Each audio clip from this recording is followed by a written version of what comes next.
عمل كاملا وعلما نافعا لا ينسى توفيقا دائما وصحة ويقينا وعافية.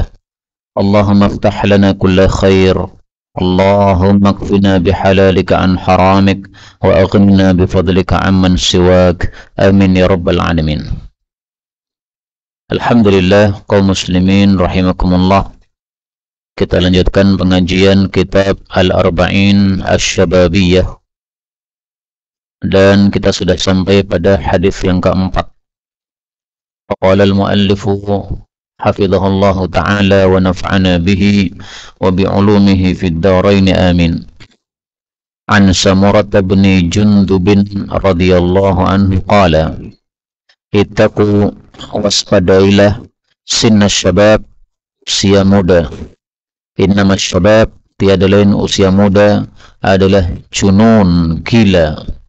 Diriwayatkan oleh Ibnu Jauzi dalam kitab judulnya Hifdzul Umri, menjaga usia. Hadis ini menunjukkan, atau asar ini menunjukkan bahwa usia muda bisa berbahaya. Maka disebut dengan istilah junun, gila. Karena anak muda kurang pengalaman, sehingga kadang-kadang perbuatannya terlalu berani sehingga bisa disebut gila. Terlalu berani tersebut yang bisa membahayakan banyak orang. Khalid bin Walid pernah dia memimpin pasukan perang, kemudian pada saat memimpin pasukan perang dia rindu untuk melakukan ibadah umrah, sehingga dia tinggalkan pasukan perangnya tadi untuk perjalanan menuju ke Makkah dengan kuda yang sangat cepat sekali. Perjalanan PP-nya itu dengan jarak dengan waktu tempuh yang sangat tidak masuk akal karena saking cepatnya. Seperti ini pasti yang melakukan orang-orang usia muda. Kalau Sayyidina Abu Bakar misalnya tidak akan melakukan seperti ini. Ini pasukan perang, sedang perang berlangsung, tiba-tiba panglima tingginya pergi. Ini kan kegilaan kayak begini. Bagaimana kalau tiba-tiba ada serangan dari musuh yang sangat besar, sementara panglima tingginya tidak ada, sehingga siapa yang akan bertanggung jawab mengurusi hal tersebut? Bisa bahaya. Tapi Sayyidina Khalid bin Walid memang sengaja dia tinggalkan itu tanpa bilang kepada pasukannya. Dia pergi, sudah mewakilkan kepada orang lain, kemudian setelah selesai umrah, dia balik lagi ke medan tempur tanpa memberitahukan kepada pasukan. Ini dikomentari oleh para ulama sejarah, ini satu perbuatan yang membahayakan banyak orang. Karena kalau terjadi sesuatu, Khalid bin Walid pasti bertanggung jawab. Ya, tapi mungkin Khalid bin Walid sudah perhitungan ya.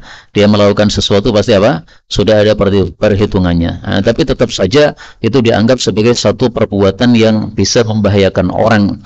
Maka itulah salah satu contoh bagaimana bahayanya seseorang dalam usia muda menetapkan sesuatu tanpa pikiran yang lebih panjang, bisa membahayakan terhadap banyak orang. Kemudian dari sisi bacaan, jundub ini boleh juga dibaca jundab. Sehingga kalau ada sebagian kitab mengharokati fathah, ini tidak salah, karena jundub sama jundab sama-sama benarnya. Terjemahnya jundub itu adalah seingat saya belalang. Tapi untuk nama orang tidak boleh diterjemahkan. Dari pohon samurah putranya belalang, nggak boleh. Ini sudah jadi nama, nggak boleh diterjemahkan. Kita lanjutkan hadis yang kelima. An Malik bin Dinar, dari Malik bin Dinar, qala, dia mengatakan, innamal khair, tiada lain kebaikan itu, fi syababi, pada usia muda. Disebutkan juga oleh Ibnu Jauzi dalam kitab Hifdzul Umri.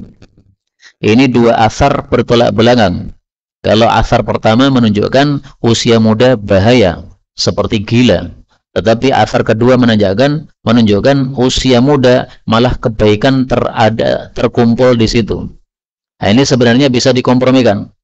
Artinya usia muda itu tergantung bagaimana menggunakannya. Digunakan untuk kebaikan, kebaikan terkumpul di situ. Karena usia muda orangnya masih punya kekuatan sehingga dia bisa melakukan perkara-perkara yang tidak bisa dilakukan oleh orang-orang tua. Misalnya nih, haji ke Mekah, dari Indonesia ke Makkah dengan berjalan kaki atau dengan sepeda ontel, bisakah orang tua melakukan? Nggak bakal bisa. Nah, maka di situ contoh al khairu fi syabab, kebaikan ada pada anak-anak muda, masih diberi kekuatan oleh Allah Subhanahu wa taala untuk melakukan hal-hal yang orang-orang tua tidak kuat nih. Allah sebutkan masalah ini yaitu haji dengan berjalan kaki pada surat Al-Hajj ayat 27. Wa adzim fin nasi bil haji, umumkan pada manusia untuk melakukan ibadah haji, yaitu karijalan, mereka akan datang kepada engkau yaitu ke Makkah dan dengan berjalan kaki, wa ala kulli dhamir, atau dengan unta.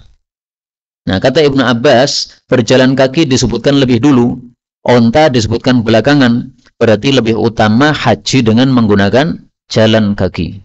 Nah, demikian juga haji dengan sepeda ontel lebih lelah, berarti lebih utama daripada haji menggunakan pesawat terbang. Kalau dulu bandingannya jalan kaki dengan onta, karena onta itu adalah alat transportasi zaman dulu. Nah, sekarang alat transportasinya pesawat, maka tandingannya adalah seperti orang dengan sepeda ontel itu. Lebih utama, karena lebih besar apa? Lebih besar kelelahannya. Sebagaimana sabda Nabi SAW kepada Aisyah tentang umrah yang dilakukan oleh Aisyah, berapa pahala yang dia dapatkan. Kata Nabi, inna laki minal ajr, kamu dapat pahala ala qadri nasabiki wa nafaqatiki, sesuai kadar lelahmu dan nafkahmu. Lelah semakin besar, maka pahala semakin besar. Nafkah keluar semakin banyak, maka pahala semakin banyak. Maka haji furada misalnya harganya berlipat-lipat dari haji yang biasa, maka tentu saja pahalanya lebih besar di hadapan Allah Subhanahu wa taala. Jadi dua asar ini ya bisa kita kompromikan, sehingga ringkasnya usia muda tergantung bagaimana menggunakannya. Digunakan asal-asalan bisa bahaya. Digunakan untuk kebaikan, terkumpul kebaikan pada usia muda tersebut. Hadis berikutnya yang ke-6. An Ali bin Abi Thalib radhiyallahu anhu qala, al-adlu, adil itu hasan, baik, walakin akan tapi fil umara, pada amir-amir, pemimpin-pemimpin, ahsan, lebih baik. As-sakha'u, dermawan itu hasan, baik, walakin akan tetapi fil aghniya, pada orang-orang kaya, ahsan, lebih baik. Al-wara', sikap wara', hasan, baik, walakin akan tapi fil ulama, pada ulama, orang-orang yang berilmu, ahsan, lebih baik. As-sabru hasan, sabar itu baik, walakin akan tetapi fil fuqara, bagi orang-orang fakir, ahsan, lebih baik. At-taubatu hasan, taubat itu baik, walakin fis syababi ahsan, tetapi pada anak-anak muda lebih baik lagi. Al-haya'u hasan, malu itu baik, walakin fin nisa'i ahsan, tetapi pada para wanita lebih bagus lagi. Ini diriwayatkan oleh Ad-Dailami dalam kitab Al-Firdaus bima'thuril khitab, dan hadis ini bukanlah sabda Nabi, tetapi perkataan Ali bin Abi Thalib radhiyallahu anhu. Kalau sebagai sabda Nabi, maka ketahuilah bahwa kitab ini Al-Firdaus bima'thuril khitab yang ditulis oleh Al-Imam Ad-Dailami, rata-rata hadisnya tidak sahih. Para ulama katakan rata-rata hadis yang diriwayatkan oleh Dailami saja, di kitab-kitab yang lain tidak ada, itu rata-ratanya dhaif. Bisa dikatakan hampir semua. Kalau ada yang sahih itu bisa dihitung jari ya, 1, 2 atau beberapa. Saya temukan penjelasannya itu dalam kitab Al-Jami'us Shaghir. Ini saya tampilkan dari kitab Jami'us Shaghir ya. Tulis di sini mafarid. Ini hadis, uzkuril mauta fi shalatik, ingatlah mati ketika salat. Karena kalau seseorang ingat mati ketika salat, maka lebih pantas untuk bisa membaguskan salatnya, yaitu khusyuk. Salatlah dengan seakan-akan mengira bahwa ini adalah salat terakhir, sehingga setelah salat langsung mati. Ini hadis riwayat Firdaus. Fa'ra ini singkatan dari ini tadi, Firdaus bima'thuril khitab. Berarti yang meriwayatkan siapa? Dailami. dari Anas bin Malik wa hasanah, dan dinilai hasan oleh beliau, yaitu Ad-Dailami. Wa hasanahu Ibnu Hajar, dan dinilai hasan oleh Ibnu Hajar. Wa huwa nadirun fi mafaridi Musnadil Firdaus, dan ini sangat jarang pada hadis-hadis yang hanya diriwayatkan oleh Musnad Firdaus. Fa inna aktsaraha dhi'afun, karena rata-ratanya hadisnya dhaif. Nah, maka hati-hati kalau ada hadis diriwayatkan cuma Dailami, HR Dailami, hati-hati itu, rata-rata apa? Dhaif. Kalau hanya perkataan sahabat Nabi nggak ada masalah. Seperti ini tadi, hanya perkataan Ali bin Abi Thalib, nggak ada masalah. Jadi untuk sabda Nabi kita harus teliti, sahih atau dhaif. Dhaif jangan disampaikan sebagai sabda Nabi. Tapi perkataan selain Nabi, maka para ulama mempermudah. Ini perkataan Ali, tidak perlu kita cari sanadnya, sahih atau tidak. Kecuali yang berkaitan dengan hukum, ya. Kalau berkaitan dengan hukum, maka perlu kita cari sanadnya sahih atau tidak. Contoh yang gampang. Para ulama mengatakan sepakat salaf bahwasanya alat musik haram, sepakat. Nah, sekarang ada riwayat mengatakan bahwa seorang ulama salaf membunyikan musik. Nah, ini harus kita cari sanad itu sahih atau tidak. Hukum asalnya kalau hanya perkataan sahabat atau perkataan tabi'in nggak perlu dicari sanad. Tapi karena ini masalah hukum yang bisa berpengaruh terhadap hukum, maka kita perlu cari sanadnya. Ternyata sampai hari ini satupun riwayat bahwa seorang salaf membunyikan musik tidak ada satupun saya temukan yang sahih. Semuanya tidak ada yang sahih. Maka benarlah perkataan para ulama bahwa ijma' sepakat ulama salaf, tabi'in, tabi'ut tabi'in, dan sahabat Nabi, ini generasi salaf, semuanya sepakat bahwa alat musik adalah haram. Selain rebana diizinkan oleh Rasulullah sallallahu alaihi wasallam. Nah, yang berkaitan dengan babnya adalah perkataan Ali bin Abi Thalib di sini, at-taubatu hasan, tobat itu bagus, walakin fi syababi ahsan. Tapi kalau yang tobat adalah anak-anak muda, lebih bagus lagi. Kenapa? Karena rata-rata anak muda jauh dari tobat. Nah, ketika ada anak muda tobat, ini berarti anak muda yang memiliki kelebihan, sehingga lebih bagus tobat itu dilakukan oleh anak muda. Kalau orang tua hampir mati kemudian tobat, itu sudah biasa lah, ya. Orang maksiat terus menerus, begitu usia 60 tahun kemudian sadar, rajin ke masjid, padahal dulunya terkenal sebagai gigolo. Ada seseorang itu rajin ke masjid soft pertama. Terus saya tanya, ini bapak siapa ya? Kok saya belum pernah kenal? Waktu itu saya masih di Ngeruki. Maka ada yang menjawab, loh ini tetangga kita, tapi memang jarang di rumah. Pekerjaannya dulu gigolo, tapi setelah itu kemudian tobat karena sudah tua, mungkin sudah punya kekuatan lagi. Terus sekarang rajin di masjid, selalu soft pertama, nggak pernah telat.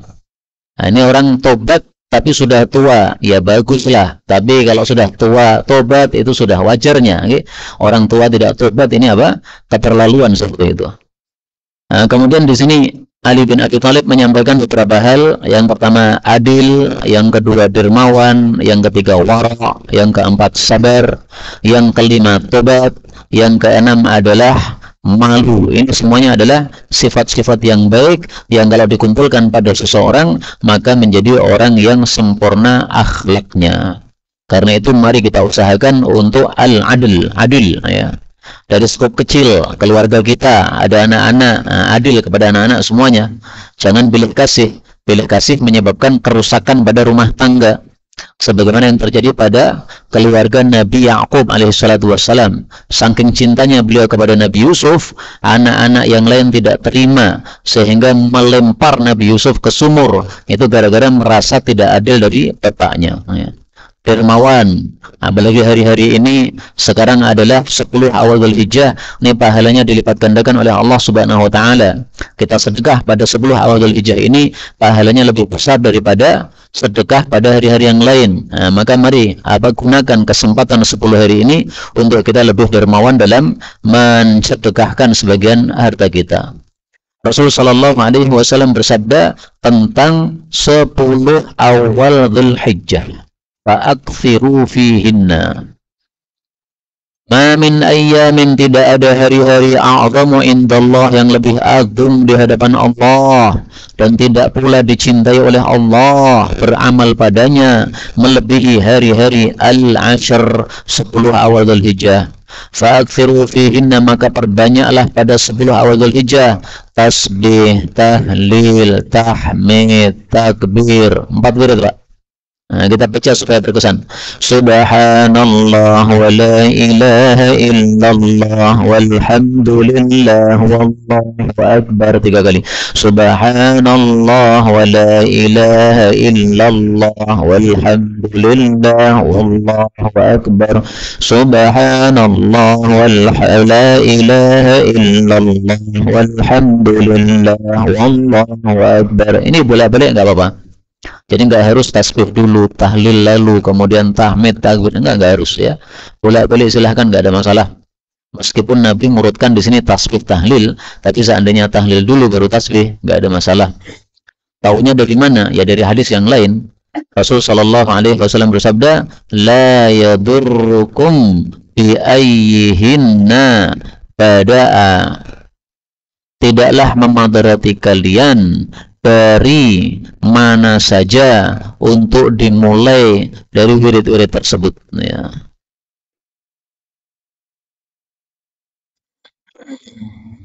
Ahabbul kalam, ucapan yang paling dicintai oleh Allah, arba'un, ada 4. Subhanallah walhamdulillah. Kalau tadi subhanallah wala ilaha illallah ya. Wala ilaha illallah wallahu akbar. Wala yadurruka, dan tidak masalah bagi kamu bi ayyihinna bada'ta, mana saja yang kamu mulai dari 4 tadi. Riwayat Imam Muslim sahih ya. Nah, maka kita disuruh oleh Nabi perbanyak tasbih, tahmid, takbir, tahlil, tapi juga disuruh untuk melakukan ibadah-ibadah yang lain termasuk sakha, ini dermawan ini.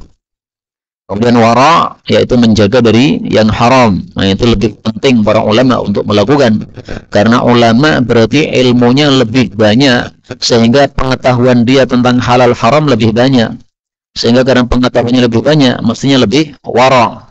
Lah ada orang bukan alim tidak wara, ya bisa dimaklumilah, memang dia orang awam. Tapi orang alim kok tidak wara, nah, ini apa? Menyebabkan orang-orang yang lain pada ikut-ikutan. Ya. Sabar itu baik, ada orang-orang fakir lebih bagus lagi karena sepantasnya mereka sabar. Kenapa? Karena mereka apa? Mengalami hal yang mereka harus untuk sabar padanya, yaitu kefakiran. Kemudian malu itu baik, tapi wanita-wanita lebih bagus karena mereka diciptakan oleh Allah disertai dengan malu. Satu hadis mengatakan syahwat wanita sebenarnya lebih besar daripada syahwat laki-laki, tapi Allah liputi mereka dengan sifat malu sehingga tidak menampakkan syahwatnya yang besar. Tapi saya jujur hadis tersebut tidak sahih dari Rasulullah sallallahu alaihi wasallam, meskipun bisa jadi maknanya benar. Inilah beberapa hadis yang dapat kita baca pada pertemuan kali ini. Benar dari Allah, kalaupun ada salahnya fa astaghfirullahal azim li wa lakum. Sisa waktu kalau ada pembahasan baik yang berkaitan dengan tema maupun secara umum dipersilahkan.